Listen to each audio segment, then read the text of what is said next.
কলা যখন অতিরিক্ত পেকে যায় তাহলে সেটা ফেলো না, সেটা দিয়ে তৈরি করে নাও দুর্দান্ত একটি রেসিপি, যেটা তোমরা বেশ অনেকদিন রেখেও কিন্তু খেতে পারবে। আজকে এরকম অতিরিক্ত পেকে যাওয়া কলার দারুণ রেসিপি শেয়ার করছি। সাধারণত এই যে এখন ওয়েদার হয়ে আছে ভ্যাপসা একটা গরম, কলা আনলেই দুদিনের মধ্যে সেই কলাগুলো অতিরিক্ত পেকে যায়, তখন কেউ খেতে চায় না। তখন এই কলাগুলো ফেলে না দিয়ে এইরকমভাবে খোসাটা ছাড়িয়ে নিয়ে ছোট ছোট করে টুকরো করে নেবে আগে। তো আমি এখানে 4টে কলা এরকমই পেকে গেছে, অতিরিক্ত পেকে গেছিলো এগুলো, আর একটু কালো কালো দাগ হয়ে গেছিলো। তো এখন এই কলাগুলো খোসা ছাড়িয়ে নিয়ে এগুলো একটা প্লেটের মধ্যে নিয়ে নিলাম। এবার একটি কাঁটার সাহায্যে এগুলোকে আমি এইভাবে ম্যাশ করে নিচ্ছি। তোমরা চাইলে হাত দিয়ে কিংবা আলু ম্যাশার যেটা হয় সেটা দিয়েও ম্যাশ করে নিতে পারো। সমস্ত কলাগুলোকে এইভাবে ম্যাশ করে নিতে হবে। আর চাইলে তোমরা একবার মিক্সিতে ঘুরিয়েও নিতে পারো, যদি তোমাদের মনে হয় তো ছোট ছোট টুকরো করে নিয়ে একবার মিক্সিতে ঘুরিয়ে নিলেও পেস্ট হয়ে যাবে সুন্দর মতন। তো এইভাবে দেখো সমস্ত কলাগুলোকে আমি ম্যাশ করে নিয়েছি। এবার এর মধ্যে একে একে আমরা কিছু জিনিস দিয়ে দেবো। তো সবার প্রথমে এখানে আমি দেখো দিয়ে দিচ্ছি তেল। তো সাদা তেল সানফ্লাওয়ার অয়েল নিয়েছি 1 চামচ, 1 টেবিল স্পুন, 1 টেবিল স্পুন আমি এখানে সাদা তেল দিয়ে দিলাম। সাদা তেলটা ভালো করে কলার সাথে মিশিয়ে নেব আগে আমরা। এরপরে এর মধ্যে দিয়ে দিচ্ছি দেখো মধু, এখানে 1 টেবিল স্পুন মধু দিচ্ছি, মানে 1 বড় চামচ মধু দিয়ে আবার এই মধুটাকেও ভালো করে আমাদের মিশিয়ে নিতে হবে এই কলার সাথে।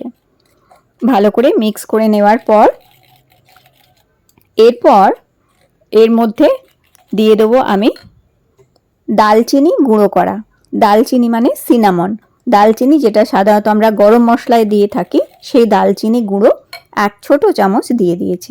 এবার নিয়েছি আমি ওটস, রোল্ড ওটস, সাধারণত যে ওটসটা আমরা খেয়ে থাকি সেই ওটসই এখানে 2 কাপ দেবো। প্রথমে 1 কাপ দিয়ে ভালো করে মিশিয়ে নিয়ে আবার 1 কাপ দিয়ে দিলাম। এটাকেও খুব ভালো করে মিশিয়ে নেবো আমরা। এরপরের মধ্যে খুব সামান্য একটুখানি নুন দিচ্ছি, 2-3 চিমটি নুন এখানে দিয়ে দেবো, টেস্টটা ব্যালেন্স করে দেবে। এবার ভালো করে এটাকে মিশিয়ে নিতে হবে। ভালো করে মিশিয়ে নেবার পর এবার দেখো এখানে একটু দিচ্ছি বাদাম কুচি। তো এখানে তোমরা পছন্দসই যে কোনো ড্রাই ফ্রুটস দিতে পারো, বাদাম কুচি দিতে পারো কিংবা চীনা বাদাম কুচিও দিতে পারো। আর দিচ্ছি এখানে মিক্স সিডস, মিক্স সিডস মানে কুমড়োর বীজ আছে, তারপরে মেলন মানে তরমুজের বীজ আছে, সূর্যমুখী ফুলের বীজ আছে, এছাড়া ফ্ল্যাক্সিড আছে আর সাদা তিল আছে। তো এই মিক্স সিডস আর চিয়া সিড আছে। তো এই এত রকমের সিডস এখানে 2 চামচ দিয়েছি, আর একটু ভ্যানিলা এসেন্স দিলাম এখানে। আর দেখো এটা হচ্ছে চকো চিপস। চকো চিপস যদি না থাকে ডার্ক চকলেট তোমরা ছোট ছোট টুকরো করে নিয়ে সেই ডার্ক চকলেটও এখানে দিয়ে দিতে পারো। একটুখানি ওটা গুঁড়ো করে নেবে, নিয়ে ডার্ক চকলেট মিক্স করতে পারো, অথবা এরকম চকো চিপস থাকলে চকো চিপস তোমরা 1 বড় চামচ এখানে দিয়ে দেবে। এবার ওটাকে একটা সাইডে রেখে দিয়ে এবার আমাদের একটা কড়া বসাতে হবে এখানে। এটি কড়া বসিয়ে আমি এখানে একটা স্ট্যান্ড বসালাম, আর ঢাকা দিয়ে এটাকে একটু গরম হতে দেবো 10 মিনিট। 10 মিনিট যখন এটি গরম হয়ে যাবে তখন একটা থালা বসিয়ে দিয়েছি। এর মধ্যে থালাটা বসিয়ে দিয়ে এবার চামচে করে 1 চামচ করে আমি এখানে এইভাবে দেখো এগুলো নিয়ে নিচ্ছি।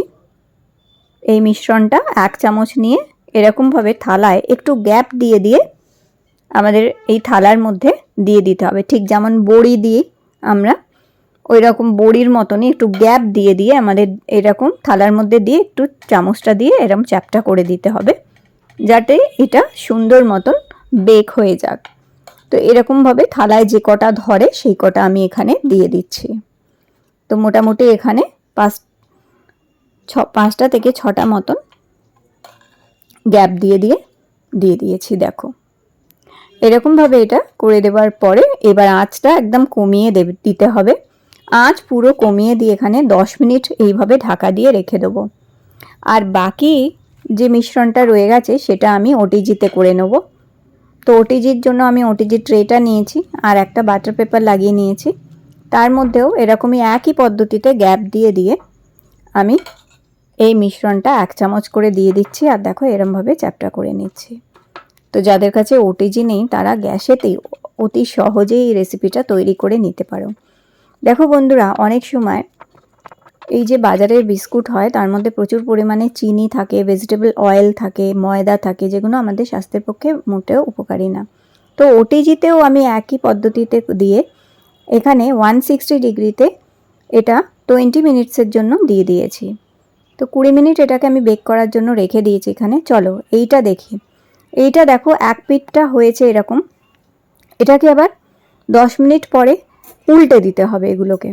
তো এগুলো 10 মিনিট পর উল্টে দিয়ে দেবো এখন। আর উল্টে দিয়ে আবার আর এক পিঠটা করে নিতে হবে। আর এই যে ওটিজিতে যেগুলো হয়েছে দেখো ঠিক এরম হয়েছে, এগুলোকেও আমি একবার উল্টে দেবো। তো এই দেখো কড়ারটা আমি উল্টে দিয়েছিলাম, উল্টে দেওয়ার পরে এগুলো ঠিক এই রকম হয়ে গেছে, দু পিঠেই ভালো মতন এটা তৈরি হয়ে গেছে।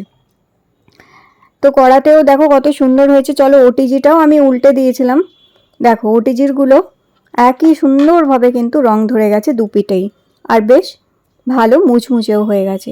তো সকাল বিকেলে চা বিস্কুটের সাথে, চায়ের সাথে খেতে পারো এরকম এটা বিস্কুট হিসেবে, অথবা বাচ্চাদের টিফিনেও দিতে পারো এটা। বাচ্চারা যখন বিস্কুট খায়, বাইরের চিপস খায়, তখন ওদের হাতে এটা তুলে দিলে এটা খাওয়া স্বাস্থ্যকর, শরীরের পক্ষে ভীষণ উপকারী, শরীর মজবুত করে, এছাড়া ওজন কমাতেও সাহায্য করবে। আর যখন টুকটাক খিদে পায় তখন একটা দুটো খেলে শরীরে কোনো ক্ষতিও হবে না এবং মেদও বাড়বে না। তাহলে ভিডিও ভালো লেগে থাকলে লাইক দিও, চ্যানেলটি সাবস্ক্রাইব করে রেখো।